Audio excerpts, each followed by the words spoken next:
वहीं यूपी सरकार के फैसले पर बवाल मचा हुआ है। कांवड़ यात्रा पर सरकार के फैसले पर बवाल मचा हुआ है। विपक्षी पार्टियों ने सरकार को घेरा है। फैसला समाज में सांप्रदायिकता फैलाएगा। उत्तर प्रदेश सरकार के कांवड़ यात्रा पर फैसले के बाद विपक्षी पार्टियों ने सरकार के खिलाफ मोर्चा खोल दिया है।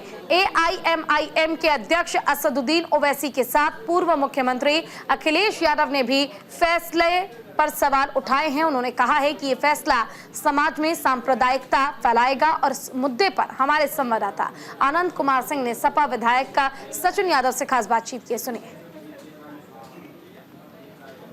सपा विधायक सचिन यादव जी हैं। सर, उत्तर प्रदेश सरकार ने नया आदेश लिया है। पहले जिला प्रशासन का था कि जो कांवड़ रूट पे रहेंगे तमाम लोगों को अपनी पहचान दिखानी पड़ेगी। उसके साथ हलाल प्रोडक्ट पर भी बैन कर दिया है।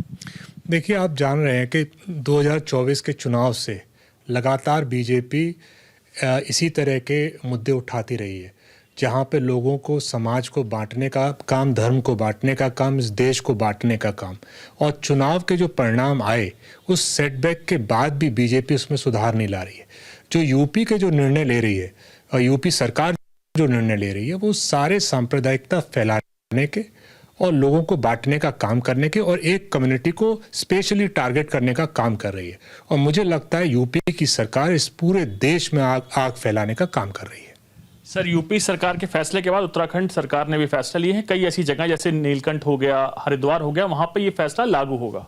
देखिए, मैंने कह रहा हूं कि यूपी की सरकार देश में ऐसे एग्जाम्पल सेट कर रही है जिससे इस देश के लोगों का बंटवारा रहे।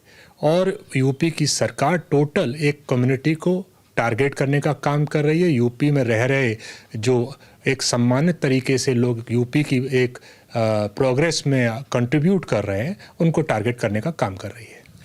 सर, आप विपक्ष के नेता हैं। विपक्ष ने जो इसको लेकर विरोध किया है। एनडीए के कई एलाइज ने, जैसे जेडीयू ने और उसके साथ साथ एआरएलडी ने, जो कि पश्चिम उत्तर प्रदेश का हिस्सा रखती है, तो उन्होंने भी इसका विरोध किया है।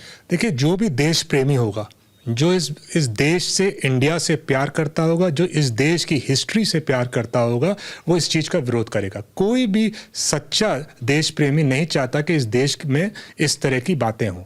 और ये, लेकिन मुझे लगता है बीजेपी सरकार उससे सीखना नहीं चाहती। आपने जो ये नियम लेके आ रहे हो, किस आधार पे लेके आ रहे हो, आप सोच नहीं रहे। जो उनकी हलाल सर्टिफिकेट एक बहुत पुरानी एक सिस्टम चला आ रहा था। अगर सही से लागू नहीं हो रहा था तो आपने पहले उसे क्यों नहीं देखा?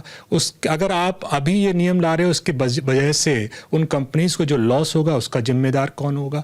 जो प्रोडक्ट्स में और जो एक कम्युनिटी में और लोगों में जो अविश्वास पैदा होगा उसका जिम्मेदार कौन होगा? तो बिना किसी क्या कहते हैं, एक स्टेबल किसी नींव के, बिना किसी एक चीज को जाने और पहचाने, सिर्फ एक कम्युनिटी को टारगेट करके एक मैसेज देने का काम कर रहे हैं। और ये अपनी हार से बिलबिलाए हुए, ये हार की एक उनके एक रिपरकशंस है, ये एक उसका रिएक्शन है, वो हम और आपको देखने को मिल रहा है।